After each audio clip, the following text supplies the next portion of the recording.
तो अगला हम लोग पढ़ेंगे जर्मनी का एकीकरण।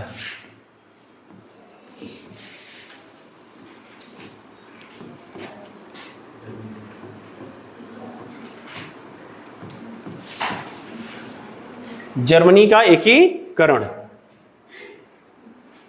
अब पहले चाक से लिखते थे तो राइटिंग अच्छी होती थी, इससे भी राइटिंग आ ही नहीं रही है। आ जाएगी धीरे धीरे। तो कोई बात नहीं, जर्मनी का एकीकरण। अब ये राष्ट्रवादी भावना का ही परिणाम है, राष्ट्रवादी भावना का ही परिणाम है। जो यूरोप में राष्ट्रवाद की भावना जागृत हो रही थी, जो राष्ट्रवाद का विकास हो रहा था, उसी का परिणाम था कि ये जर्मनी के एकीकरण के रूप में तब्दील हुआ। अब है क्या, यूरोप का एक देश है जर्मनी, जो कई भागों में विभाजित है। जैसे मान लीजिए ये जर्मनी है, अब जर्मनी कई भागों में विभाजित हो गया। इसमें सबसे महत्वपूर्ण जो है जर्मनी का जो भाग है वो कौन सा है? प्रसा। कौन है? ये सबसे महत्वपूर्ण है, यही से संचालन होता था। ये अगर कहा जाए जर्मनी के जो विभाजन हुए थे, जो जर्मनी के अंदर छोटे छोटे राज्य स्थापित हुए थे, उनमें सबसे बड़ा ये था प्रसा। अब इसी को मान के चलिए आगे चल के जर्मनी यही बनेगा। तो प्रसा में आप देखेंगे 1861 कौन राजा था? फ्रेडरिक सरियू वहां के राजा थे। वो चाहते थे, फ्रेडरिक सरियू क्या चाहते थे कि जर्मनी का एकीकरण हो, लेकिन उनके प्रयास के बावजूद भी जर्मनी का एकीकरण हो नहीं पा रहा था। फिर अचानक वो बीमार रहने लगे, और बीमार जब रहने लगे, अब बूढ़े भी हो गए थे, बीमार भी रहने लगे, तो उन्होंने जर्मनी की शासन सत्ता अपने छोटे भाई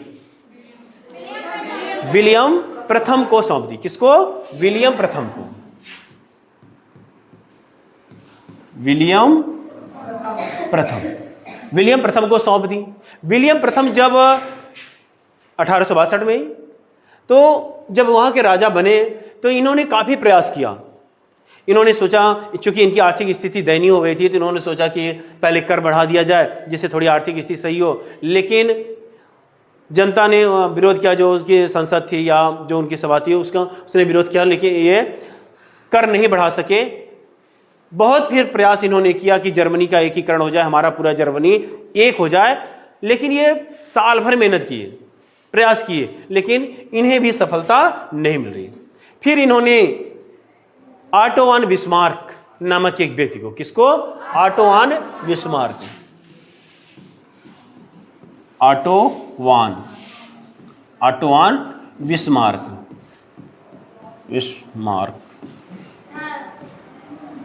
ऑटो वन बिस्मार्क को क्या बनाया? चांसलर बनाया।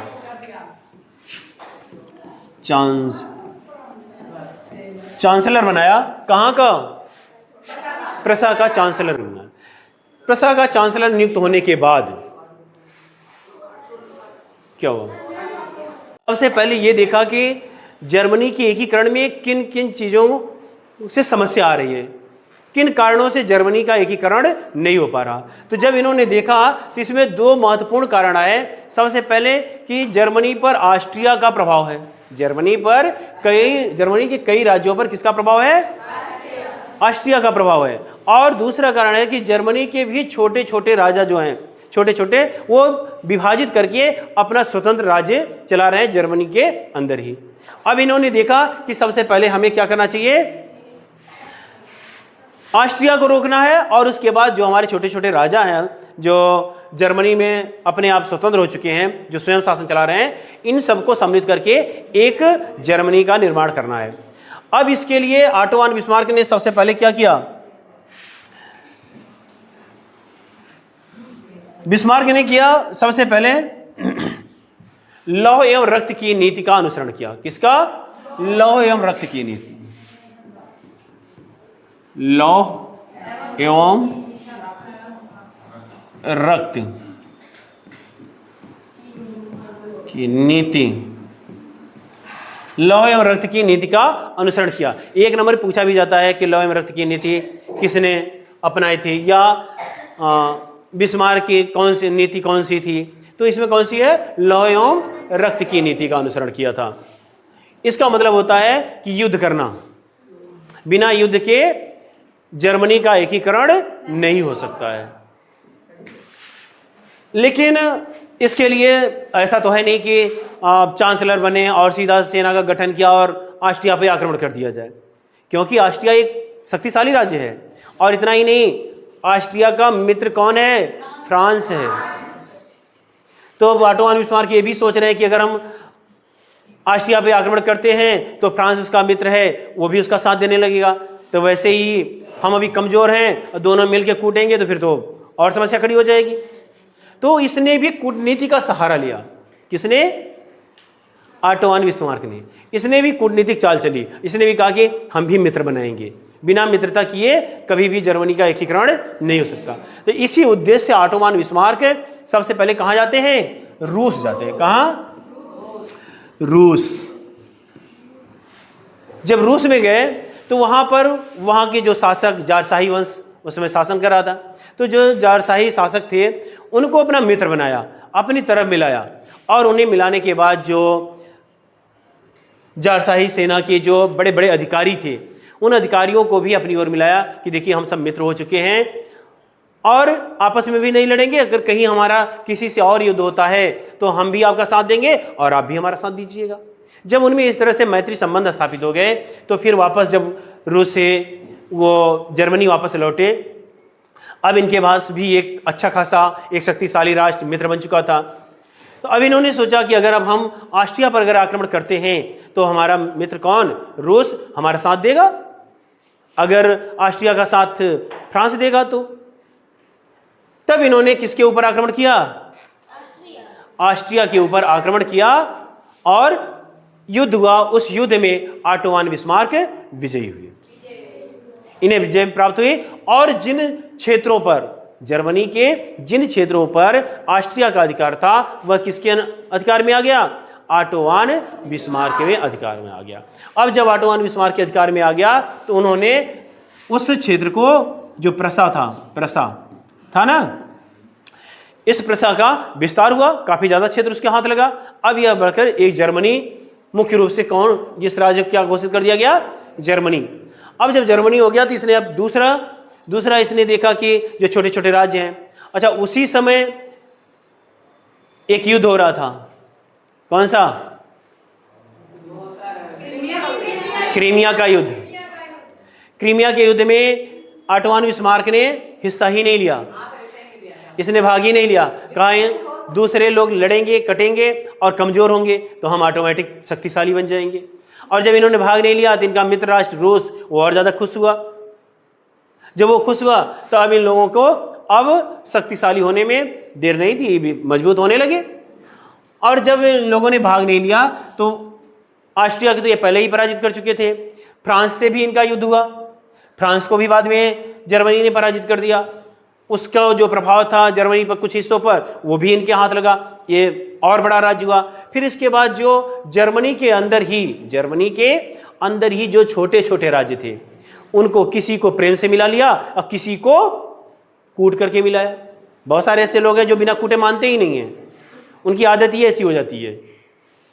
और जब कूटे जाते हैं तो बड़े प्यार से आ जाते हैं। ऐसा ही कहाँ हुआ था? भारत में भी हुआ था। भारत का बिस्मार्क किसे कहते हैं? भारत का बिस्मार्क किसे कहा जाता है? सरदार वल्लभ भाई पटेल को।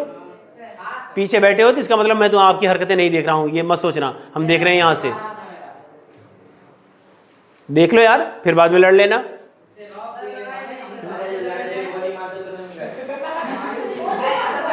लड़ने के लिए बहुत टाइम है, और जिस दिन लड़ना तो हमें भी बताना, हम भी आके देख लेंगे थोड़ा बहुत, है कि नहीं भैया? तो क्या हुआ, क्या बता रहे थे यार? हाँ, सरदार वल्लभ भाई पटेल, उनको भारत का क्या कहा जाता है? बिस्मार्क कहा जाता है। क्यों? क्योंकि भारत में इतना बड़ा जो आज आपका भारत है, यह भी छोटी छोटी रियासतों में था। 550 से ज्यादा रियासतें थीं। अगर सरदार वल्लभ भाई पटेल ना चाहते तो आज हमारा भारत कई भागों में बटा होता, कई भागों में। यहां से हम इलाहाबाद चलते थे, आप लोग कहते सर किस देश से आप आए हैं, तो हम भी बताते कि इलाहाबाद वाले देश से हम आए हैं, यही तो कहते। तो वही चीज है, ये सरदार वल्लभ भाई पटेल का की देन है कि जो आज हम लोग इतने विशाल भारत में रह रहे हैं। क्यों? और वही कार्य जो ऑटो वन बिस्मार्क ने जर्मनी में किया, किसी को प्यार से मिलाया, किसी को कूट करके मिलाया, वही यहां पर किसने किया? सरदार वल्लभ भाई पटेल ने किया। क्यों? क्योंकि ज्यादातर रियासतें तो प्यार से मान गई थी, प्यार से भारत में सम्मिलित हो गई। कुछ ऐसी रियासतें जैसे हैदराबाद, जूनागढ़, जम्मू कश्मीर, इन्होंने अब भारत में सम्मिलित होने से मना कर दिया। तो सबसे पहले हैदराबाद, जूनागढ़, इन्हें तो कूट करके मिला लिया, क्योंकि ये प्यार से मान ही नहीं रहे थे, करें क्या? तो इन्हें कूट करके मिलाया गया। और जो आपका जम्मू कश्मीर है, यह इसका मामला चला गया संयुक्त राष्ट्र संघ में, तो वहाँ से आज भी चल ही रहा है और ज़्यादातर चलता भी रहेगा। और जितने पर है उतने पे पड़ा रहे या उतने पे लड़ाई झगड़े ना हो, शांति अगर बनी रहे तो ज़्यादा बेटर है। तो यही चीज़ है कि ऑटो वन बिस्मार्क ने ऑस्ट्रिया से युद्ध किया, उसे विजयी किया, फिर फ्रांस से भी युद्ध किया, और इसके बाद जो छोटे छोटे राज्य थे उन्हें भी प्रेम से या लड़ाई झगड़े या युद्ध करके उन्हें भी सम्मिलित कर लिया। इस प्रकार से ऑटो वन बिस्मार्क ने पूरे जर्मनी का एकीकरण कर दिया। आप देखेंगे ज़्यादा काम नहीं करना पड़ा था। ऑटो वन बिस्मार्क चांसलर बने, चांसलर बनने के बाद उन्होंने समस्याओं को देखा, और समस्याओं में ऑस्ट्रिया सबसे महत्वपूर्ण समस्या थी। उसके बाद उन्होंने रूस गए, उसको मित्र बनाया, मित्र बनाने के बाद जब वापस आए फिर यहाँ ऑस्ट्रिया से युद्ध किया, उसको जीता। उसके बाद फ्रांस से भी इनका युद्ध हुआ, उसमें भी विजयी हुए। क्रीमिया का युद्ध हुआ, लेकिन इसमें उन्होंने भाग नहीं लिया, उसका इन्हें फायदा ही मिला, नुकसान कुछ नहीं हुआ। फिर इसके बाद उन्होंने जो आंतरिक जो राज्य थे जर्मनी के छोटे छोटे, उनको भी कुछ को प्रेम से मिलाया, कुछ को मारपीट करके मिलाया। और इतना करने के बाद पूरे जर्मनी जिसे हम अभी क्या कहते थे, प्रसा कहते थे, अब उसे क्या कहना, कहाँ जाने लगा? अब पूरा वो जर्मनी क्या कहलाने लगा? जर्मनी। अब वो पूरा राज्य क्या हो गया? जर्मनी के। इस प्रकार ऑटो वन बिस्मार्क ने अपने सफल प्रयासों से जर्मनी का एकीकरण पूरा कर दिया। ठीक है।